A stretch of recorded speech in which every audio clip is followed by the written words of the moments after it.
5 aprile, festa di San Marco Evangelista. Da un pochi di anni a sta parte, un sacco di gente seccata in la piazza più famosa del mondo e con gran fervor sventola il gonfalone.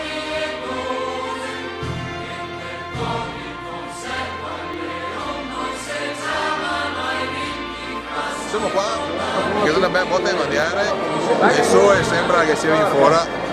Speriamo bene, dai, sarà una bella festa. Esatto, bene. Sarà proprio il primo San Marco ufficiale.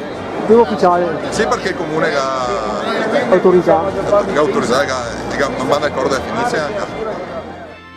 Un raduno nato in maniera spontanea, col semplice passaparola tra veneti, consapevoli della sua identità e che, rendendosi conto che era ora di far qualcosa per farne tornare in mente almanco una delle nostre tradizioni, anche religiose, ha deciso di partire da paesi e contrati per venire a Venezia a manifestare.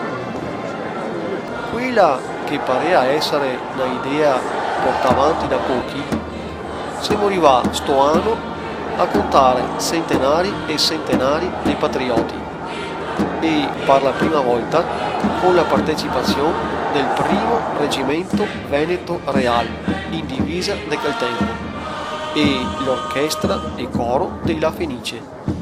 Una gran bella festa per la quale dovrissimo essere orgogliosi perché la ne ricorda che siamo un popolo che ha una storia tanto più che millenaria e che ha la sa e il segno nel tempo.